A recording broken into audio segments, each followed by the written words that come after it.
பாளையத்தின் சுத்தம். நீ படையெடுத்து உன் சத்துருக்களுக்கு விரோதமாய் புறப்படும் போது தீதான காரியங்கள் எல்லாவற்றிற்கும் விலகி இருப்பாயாக. இரா காலத்தில் சம்பவித்த தீட்டினாலே அசுத்தமாயிருக்கிற ஒருவன் உங்களில் இருந்தால் அவன் பாளையத்திற்கு வெளியே போய் பாளையத்திற்குள் வராமல் சாயங்காலத்திலே ஜலத்தில் ஸ்நானம் பண்ணி சூரியன் அஸ்தமிக்கும் போது பாளையத்திற்குள் வரக்கடவன். நீ வெளிக்கு போயிருக்கத்தக்க இடம் பாளையத்துக்கு புறம்பே இருக்க வேண்டும்.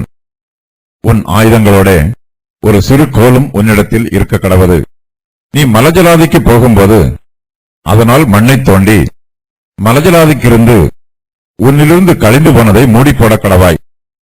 உன் தேவனாகிய கர்த்தர் உன்னை ரட்சிக்கவும் உன் சத்துருக்களை உனக்கு ஒப்புக் கொடுக்கவும் உன் பாளையத்திற்குள்ளே உலாவிக் கொண்டிருக்கிறார். ஆகையால் அவர் உன்னிடத்தில் அசூசியான காரியத்தைக் கண்டு உன்னை விட்டு போகாதபடிக்கு உன் பாளையம் சுத்தமாயிருக்க கடவது. மோசே இஸ்ரவேல் புத்திரருக்கு இந்த பிரமாணங்களை சொல்லும்போது அவர்கள் பாளையத்திலே தங்கியிருக்கிறார்கள். அவர்கள் கூடாரங்களில் வாசம் பண்ணுகிறார்கள். மோசே இஸ்ரவேல் புத்திரருக்கு ஏற்கனவே சொன்ன பிரகாரம் அவர்கள் தங்கள் கோத்திரத்து வரிசை பிரகாரம் ஆசரிப்பு கூடாரத்தை சுற்றிலும் பாளையம் இறங்கி இருக்கிறார்கள். இஸ்ரவேல் புத்திரர் யோர்தானை கடந்து கானான் தேசத்திற்குள் பிரவேசிக்க ஆயத்தமாய் இருக்கிறார்கள். இஸ்ரவேலின் சேனை கானானியருக்கு விரோதமாக யுத்தம் பண்ண தங்களை ஆயத்தம் பண்ணிக் கொள்கிறார்கள். இஸ்ரவேலின் சேனைக்கு யுத்தம் பண்ணுவது சம்பந்தமான பிரமாணத்தை சொல்லுவது மிகவும் அவசியமானதாய் இருக்கிறது.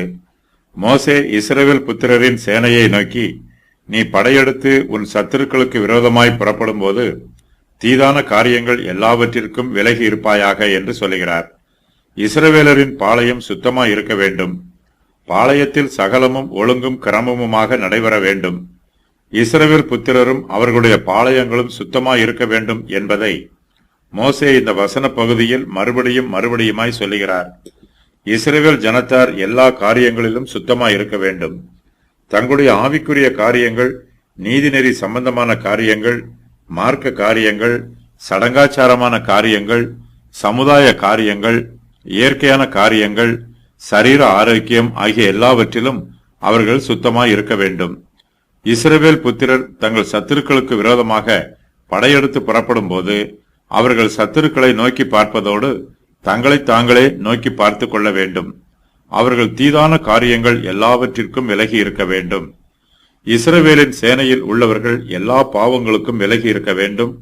அவர்களிடத்தில் பாவம் காணப்படும் போது அந்த பாவம் அவர்களுடைய வீரத்தை குறைத்து போடும். பாவம் அதிகரிக்கும் போது அது வீரத்தை அழித்து போடும். பாவத்தினால் ஏற்படும் குற்ற உணர்வு மனுஷனை கோழையாக்கிவிடும். கோழைகளால் சத்துருவுக்கு விரோதமாக யுத்தம் பண்ண முடியாது. ஆகையினால் மோசே அவர்களுக்கு யுத்தம் பண்ணுவது பற்றி சொல்லும்போது முதலாவதாக தீதான காரியங்கள் எல்லாவற்றிற்கும் விலகி இருப்பாயாக என்று சொல்லுகிறார். இஸ்ரவேல் புத்திரரின் சேனையில் உள்ளவர்கள் தங்கள் கூடாரங்களில் சாபமான காரியங்கள், விக்கிரகங்கள் ஆகிய எதுவும் இல்லாதவாறு மிகவும் கவனமாய் இருக்க வேண்டும். அவர்கள் சத்துருக்களை கொள்ளையிடும் போது அவர்களுடைய விக்கிரகங்களை தங்களுடைய கூடாரங்களில் கொண்டு வந்து வைத்திருக்க கூடாது. கர்த்தருக்கு விரோதமான எல்லா காரியங்களும் தீதான காரியங்களாகும். இஸ்ரவேலின் சேனையில் உள்ளவர்கள் சத்துருவுக்கு விரோதமாக படையெடுத்து புறப்பட்டு போகும்போது ஸ்திரீகளும் குழந்தைகளும் யுத்தத்திற்கு போக தகுதி இல்லாதவர்களும் தங்கள் கூடாரங்களில் தங்கியிருப்பார்கள். அவர்களும் தங்கள் கூடாரங்களை பரிசுத்தம் பண்ண வேண்டும். தங்கள் கூடாரங்களில் தீதான காரியங்கள் எதுவும் இல்லாதவாறு அவர்களும் அவற்றிற்கு விலகி இருக்க வேண்டும். இஸ்ரவேல் புத்திரருக்கு தங்கள் சத்துருக்களோடு யுத்தம் பண்ணுகிற காலம் மறுமலர்ச்சியின் காலமாக இருக்கும்.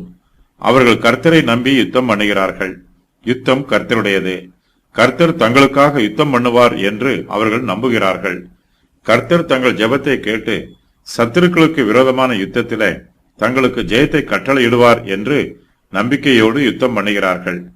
இஸ்ரவேல் ஜனத்தார் சத்துருக்களுக்கு விரோதமாய் யுத்தம் பண்ணும்போது கர்த்தர் மீது அவர்கள் வைத்துள்ள பக்தியும் விசுவாசமும் அதிகரிக்கும். அவர்களுடைய ஜெப நேரம் அதிகரிக்கும். கர்த்தர் அவர்களுடைய ஜெபத்திற்கு பதில் கொடுக்க வேண்டும் என்றால் அவர்களிடத்தில் பரிசுத்தம் காணப்பட வேண்டும். அவர்கள் தீதான காரியங்கள் எல்லாவற்றிற்கும் விலகி இருக்க வேண்டும். என் இருதயத்தில் அக்கிரம சிந்தை கொண்டிருந்தேனானால் ஆண்டவர் எனக்கு செவி கொடார். சங்கீதம் 66:18. அப்பொழுது சாமுவேல் இஸ்ரவேல் குடும்பத்தார் யாவரையும் நோக்கி, நீங்கள் உங்கள் முழு இருதயத்தோடும் கர்த்தரிடத்தில் திரும்புவீர்களானால் அந்நிய தேவர்களையும் அஸ்தரோத்தையும் உங்கள் நடுவிலிருந்து விலக்கி உங்கள் இருதயத்தை கர்த்தருக்கு நேராக்கி அவர் ஒருவருக்கே ஆராதனை செய்யுங்கள். அப்பொழுது அவர் உங்களை பெலிஸ்தருடைய கைக்கு நீங்களாக்கி விடுவார் என்றான். 1 சாமுவேல் 7:3. இஸ்ரவேல் புத்திரர் தங்கள் சத்துருக்களுக்கு விரோதமாய் படையெடுத்து புறப்பட்டு போகும்போதும் அவர்கள் தங்கள் பாளையங்களில் தங்கி இருக்கும் போதும் அவர்கள் மத்தியில் எந்தவிதமான தீட்டும் அசுத்தமும் காணப்படக்கூடாது. அவர்களில் யார் அசுத்தமாய் இருந்தாலும் அவர்கள் பாளையத்திற்குள்ளே வராமல் பாளையத்திற்கு வெளியே இருந்து தங்களை சுத்திகரித்துக் கொண்டு அதன் பின்பு பாளையத்திற்குள்ளே வரவேண்டும்.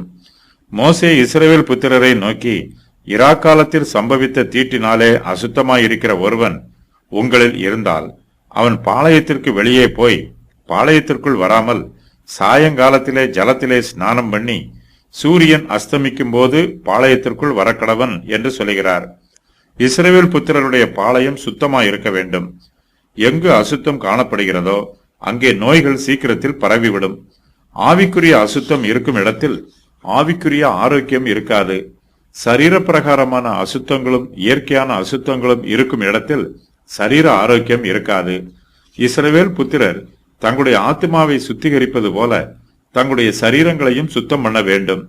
இஸ்ரவேல் புத்திரருடைய பாளையங்களை அசுத்தம் பண்ணுகிற காரியங்களை குறித்தும் அந்த அசுத்தங்களுக்கு அவர்கள் எவ்வாறு விலகி இருக்கலாம் என்பது குறித்தும் மோசே இந்த வசன பகுதியில் சொல்லுகிறார். நீ வெளிக்கு போயிருக்கத்தக்க இடம் பாளையத்திற்கு புறம்பே இருக்க வேண்டும். உன் ஆயுதங்களோட ஒரு சிறு கோலும் உன்னிடத்தில் இருக்க கடவது. நீ மலஜலாதிக்கு போகும்போது அதனால் மண்ணை தோண்டி மலஜலாதி இருந்து உன்னிலிருந்து கழிந்து போனதை மூடி போட கடவாய் என்று மோசே இஸ்ரவேல் புத்திரருக்கு சொல்லுகிறார். சேனைகளின் கர்த்தர் இஸ்ரவேல் புத்திரர் மத்தியிலே வாசம் பண்ணுகிறார்.